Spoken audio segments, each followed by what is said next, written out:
I'm not like anxious to say, wow, I want to see if these guys are any good or not. I just want to see the boys perform. I want to see them play together. I haven't watched them play together since they've been in high school. So this is good for me. You know, the boys playing together too is good for them too. So I'll be happy when all three of them are reunited. And this is a small step to it.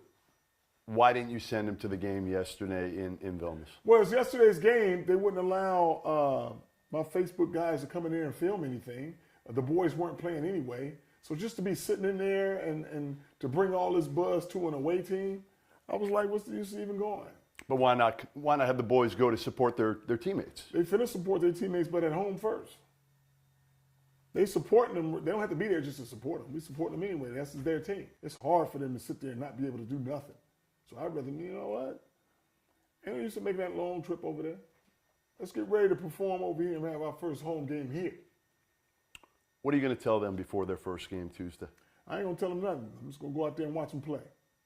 My boys perform. It's entertainment. I don't have to be like, okay, Jello, this is a big deal. Melo, I need you guys, this is something special. No, we're ready to play basketball. And that's the passion that they have that I don't have to tell them nothing. What will make this experience successful? What's going to make this successful is the fact that they love the game so much, so it's not like pressure or nothing to them. So they go in with a different mindset. It's just to play hard and pick up wins. You know, I'm on the outside now. You're never on the outside. I'm on the outside as being as well as I can't do anything. They're on the court performing and doing what they do. So I have a lot of input on what's going on now because I'm boisterous about all the stuff that I see. And I just talk how I feel. You know what? And some people take that as, oh, LaVar doesn't like this or he doesn't like that. I'm just telling you how I feel at that time. Well, how much control do you have over the situation with this club? I don't have basically no control. I basically have no control. I can just, look at my boys and hope for the best for them and put them in a situation where they can flourish. And, try to have some opinions on certain things on how my boys kind of function. All I can do is give you input on that. Other than that, I don't have no control where it's like, oh, we're only going to do this, we're only going to do that. I don't do that. So with Melo, the plan was always to homeschool. The plan was to homeschool because sometimes you have to take different routes to get where you're going. And you don't expect that. It's just like if somebody says, you know what, we're going to this place over here and I need you to make a right. And I go up there and make a left. Then I'll make a couple of more lefts and end up in the same place and find out it's a new shortcut. That's good, as long as we get there. So that's why the plan was for Melo to go to high school and do his thing, but we had to take a different route on the way people start doing different things. And as we're moving in this journey right here, we're going to have to change up from time to time. It's just called where you can adapt. And that's what we're doing because everybody thinking we're going to go the same route that we went with Lonzo. That was the plan. But if we can start doing things better and quicker, we're going to take a different route. So Melo done with school period? Melo's done with school period. He's a professional now. So now this is just another, it's a shortcut actually for him because he's doing more. Just think about it. Lonzo, who was he playing against when he was 19? Jello's playing against better people at 19. So Jello should be on a quicker road. Well, do we know that yet? Do we know the competition I know that, of course. Yet? The competition, of course. Better than UCLA? Better than the Pac-12? Pac-12? Better than UCLA. Better. You know how I can tell? It's just like when you play professional. Okay? If you're playing in college, the ball rolls, you might get it, you might not.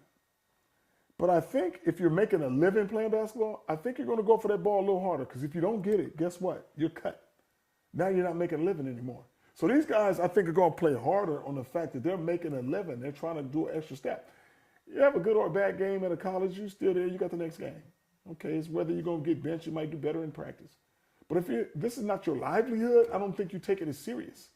So you can joke around, you can do some other things, but once you're a professional and you know everything, you have to be held accountable for what you do now. I watched a game last night. Right. The refs called it differently. They let a lot go. Right. LaMelo's 165 pounds. Okay. How do you think he'll adapt to the transition at 16 years old? He'll adapt to it very good. You take your ass in there and get hit, you might not want to go in there like that. You better have for a pass. You better have a floater. You better be quicker.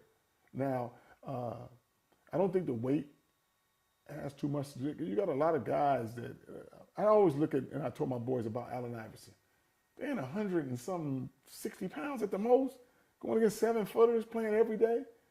Come on, you can do the same thing if you can do it. So it's not about how much you weigh, how fast you got to be smart. If your IQ is good, hey, there's a lot of guys that's undersized, and there's a lot of guys that's big. But if you got to be smart about how you play. You can say let a lot of things go as they're playing because everybody's like, oh, it's super physical. Yeah, it's physical. It's physical anytime you play, but it's not football. It's basketball. You still see both boys, but you see Jello with the Lakers next year. I see Jello with the Lakers next year, man. How? On the fact that a lot of people, since Jello didn't go the political route, so everybody's saying, well, he's not on anybody's list. Yeah, because Jello didn't go to Adidas Nation. Jello didn't go to the McDonald's All-American. He didn't go to the Nike Peach Jam or all this political stuff where you're supposed to go so you guys can start ranking it. So they don't know how good he is. But I'm trying to figure this. How you average 30-something points for 3 or 4 years and you're not good? That boy can put that ball in the hole. But if you don't go that political route, they're like, oh, he's not a good pro. He got great size. He'd be one of the best 2 guards around who can shoot the 3 and post up. I don't see nobody playing like him. Not at the 2 spot. But everybody wants to talk about the ball handling and all this. Jello can get to the hole and do what he's going to do. So I see scouts starting to see him now and then change their mind. Jello already got that pro body. He got that pro strength. Stronger than a lot of pros. So he's going to be very successful in this league right here when people get a chance to look at him and do his thing. Even at UCLA, he was a spot player. They didn't have him in the post, catching the ball over the top and doing all that stuff. Nah, he's going to be able to let his game just open up where he's a pure scorer. Why do you think he'll get that opportunity here, yet he wasn't going to get it in college? He wasn't going to get it in college on the fact that they already had their stuff lined up with their recruiting and all that. So they're trying to look at, they're not looking at Jello as a superstar, which he is. Over here, they got a different mindset on Jello. Like, oh, you can shoot the ball. Oh, you can post up. You can score that ball. Let's do what we can with you. What if they don't play him? What if the coach here from Lithuania doesn't play the boys as much as you want? I don't think that's going to happen. I don't think we would have came this way. I don't think we would have came this way. You got to have a good feeling. Our agent, Harrison, is one of the new breeds of agents on the fact that he's looking what's best for the boys. Now, this is how most agents operate. How much money you paying them so I can get my cut? So I'm going to the highest bidder so I can get my cut. As opposed to, you're probably not going to get much, but it's better for the boys to play over here. What's best for the boys, not what's best for the agent. And the agents will be like, you know what, I'm trying to get as many clients as possible and get my money. Harrison don't think like that. He's want to know what's the best situation for the boys, and he did his due diligence and figured out these teams because a lot of guys wanted the boys, but you want Melo for 3 years. This is a 1-year thing, and then we see where it goes from there. But it's not like you're going to tie my boy up. You said this wasn't about the money; it was about the opportunity. Right. All right. How much money are they making, the boys? I don't even know. You don't know how much money they're making? I don't care. Per month? Per month. No idea. For what? 1,000? We 2,000? We got everything here. What do we need the money for? We're here for the opportunity, the competition, to get better. I mean, how much money do they need? What else do they need? They got basketball. They got family. You're doing something. Everybody wants money. Everybody wants money, but let's say you get all the money in the world and you bought everything. What's left? So you really don't need the money no more. I guess, but it's a 16 and 19-year-old kid who are now playing professionally. Yes. Don't they want to look at that paycheck and say, no, I got paid? They don't want to look at that paycheck and say, I got paid. They look at it as that's a bonus. They're doing some other things. Melo got his own shoe. You think this little money right here is like a big thing to him now? No, it's just a growing. Melo can get whatever he wants. Jello can get whatever he wants. So it's like this. They look at it like, I was going to play for free just to go to the gym and play, or this. At UCLA, you was playing for free. But now, what if you play a game and a guy comes up to you and said, man, here's $100 for that game? You'd be like, man, thanks. I was going to play for free, but $100 extra bucks, I'll get me a nice little burger and something to eat. Leave it at that and be ready for the next one. So it's not about how much money they're getting paid like that.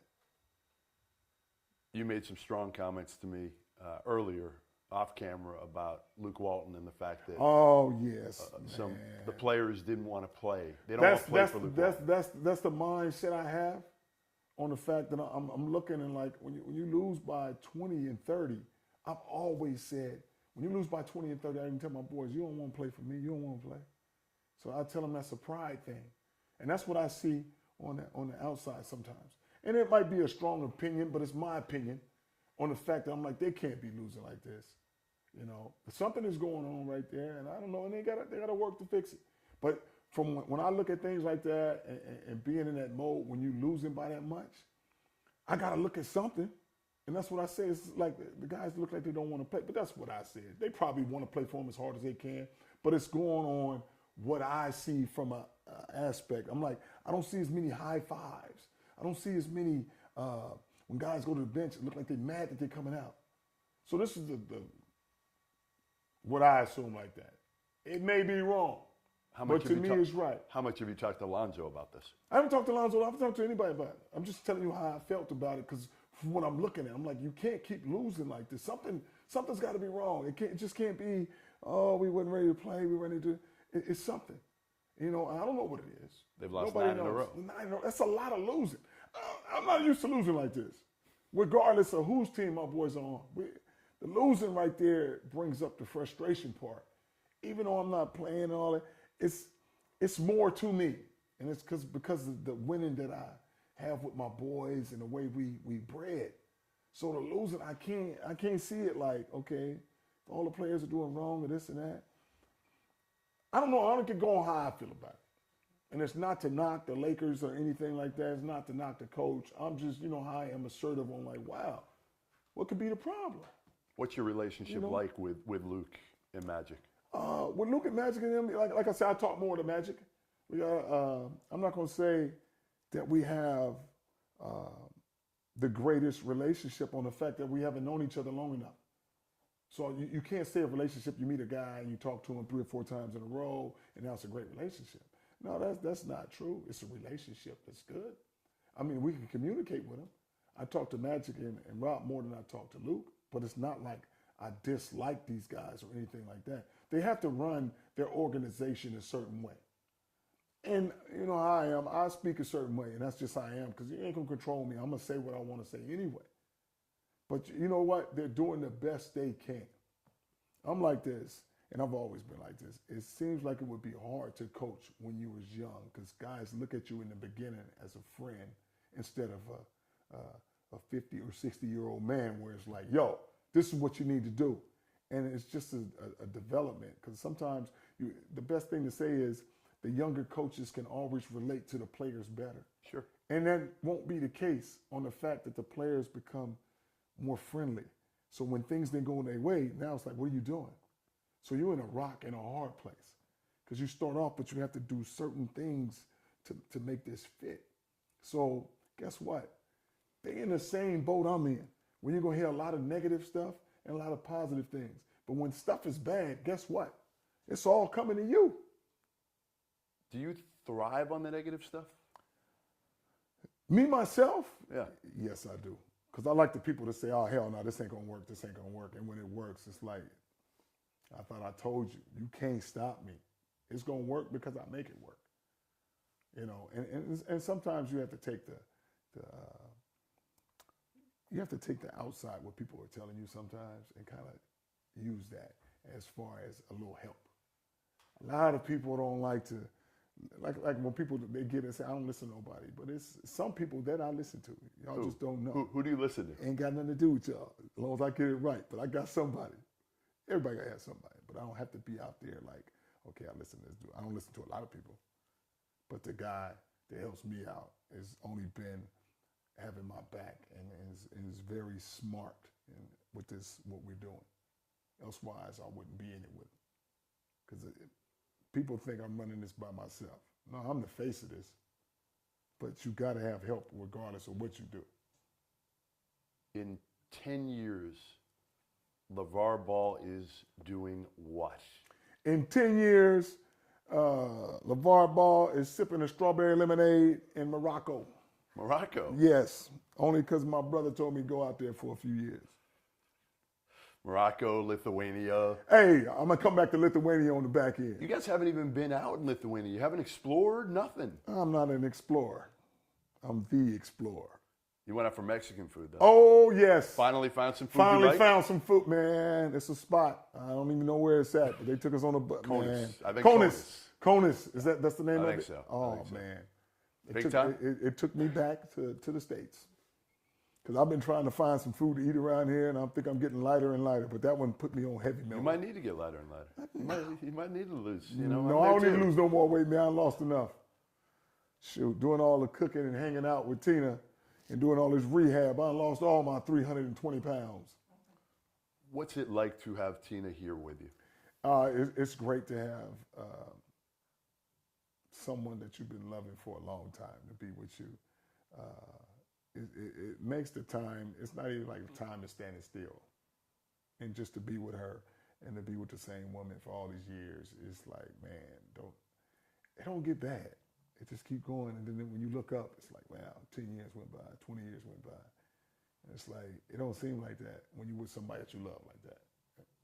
We've seen a different side of you with her. Well, here. definitely, you're going to see a different side on the fact that Tina needs my help. So she's not as lively as she used to be, but it's coming back to her like that. So as they say, when you get married and sickness and health, don't just have all the good times and be like, oh, Tina's great. But now when she needs some help, man, I ain't got time to be walking down the hallway, taking 30 minutes to walk down the hallway. And it's like going to get food. I can't just go get my plate now. It's like, man, my food gonna be cold by the time I give Tina her plate first and then go get mine and she wants something else. But you know what? That's cool with me. That's cool with me. That's a small thing to do if you love somebody like that. And a lot of people be like, oh, it's so brash, it's LaVar. It's whatever I do it strong. So if I don't like you, I'm going to hate you bad. But if I love you, I'm going to love you with the same anticipation and the same style of that, which is Tina's the most beautiful, loving woman I'm ever going to have. So that's the way I hold that. And, we on this earth for only so long. And I look at it like this. I cherish all the moments I'm with her. And they're not all perfect. She going to yell and get crazy, and I'm going to do the same thing. But we keep on rolling together. And to see the success of our boys, that's our main goal. Because I think once you're a parent, it's just like you. You have a daughter. But you want to make sure everything goes smooth and she gets whatever the heck she wants. Even if you have to do some other changes, you're like, yo. Because I think that's why you have a kid to say, you know what? I'm not selfish anymore. If it's just you just fly all over the place, do what you want to do, and you leave it at that. But now when you have somebody to care for, you want to care for them, but you want to push them on their way, and as long as they're taken care of. I think as a parent, that's why I want to see all my boys on the same team, on the fact that I've been watching them play together, and it's a special moment. They all good, but together, they awesome. And it's for everybody to see. They got to see it one time in high school, and it was amazing. Yeah, I saw it. That's when I first saw you. And that's why I said them three together one is good, two is great, but three is awesome.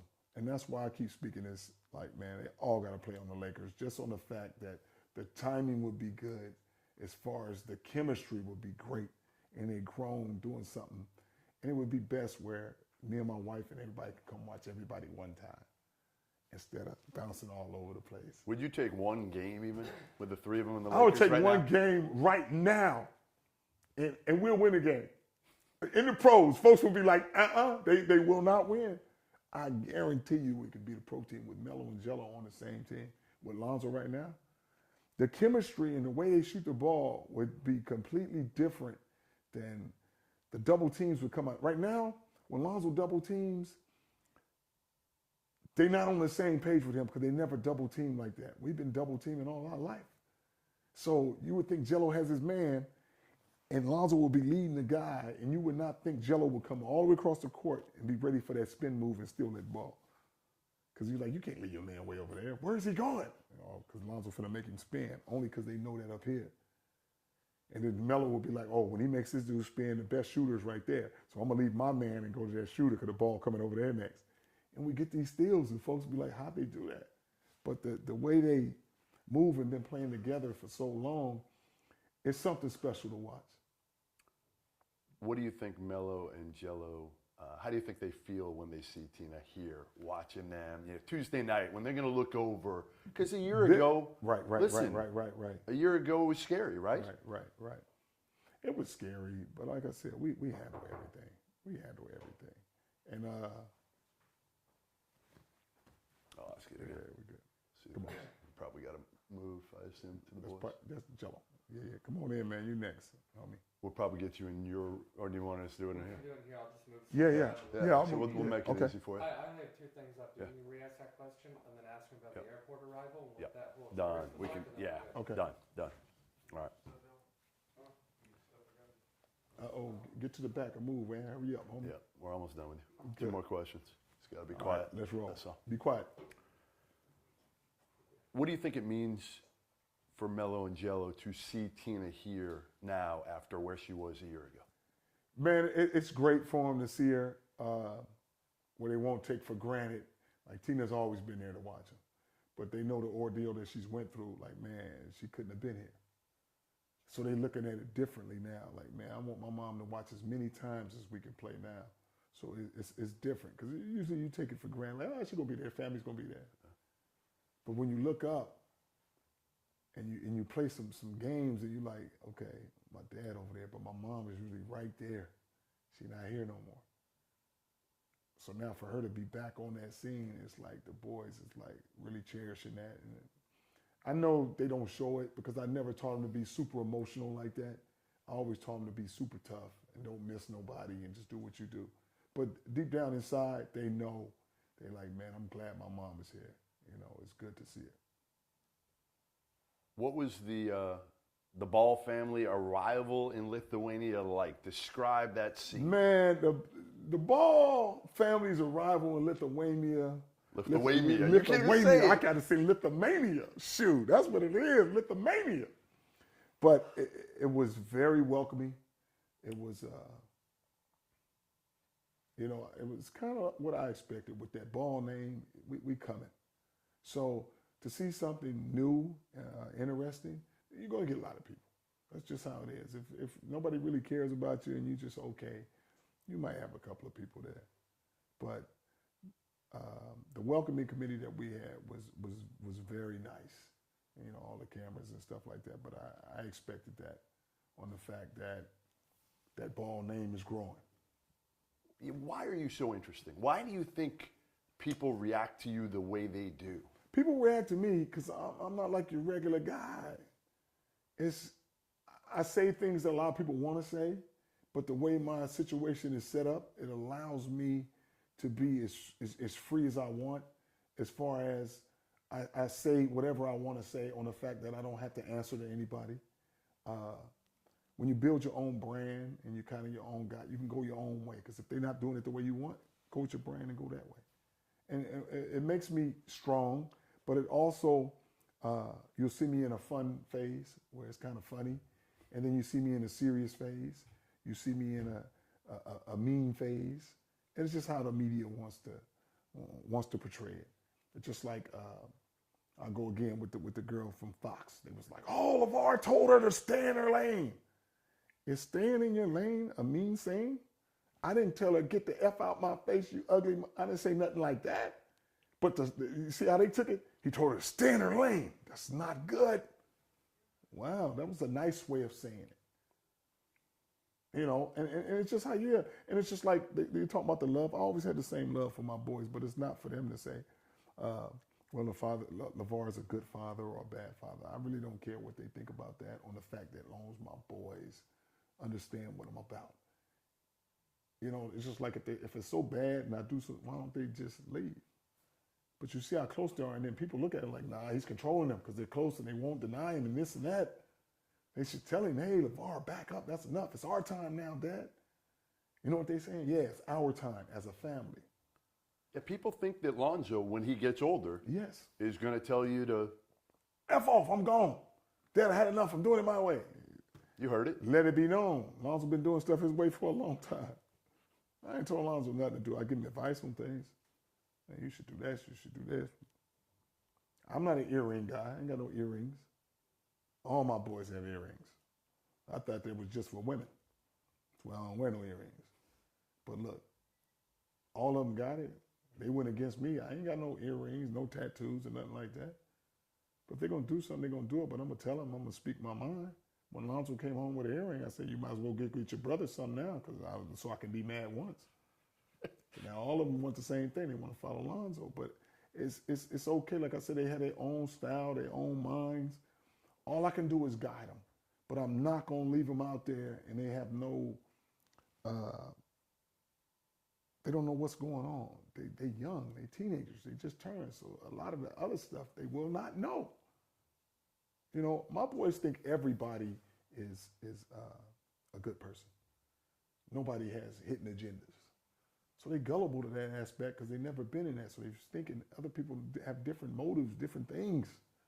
But they would think, oh, no, he ain't going to do that. He ain't going to do that. Because they haven't been shuck and jived on enough. You know, you raised in Chino Hills, you ain't worried about nobody coming at you like that. A little different. It's just a little different. You know, when people do you wrong and stuff, and you see now, you say, oh, that's why they was here. Oh, that's why they did that. That's why they influential on that. And it just comes to, you know, belief in the family and being honest and trusting each other. That's all it is.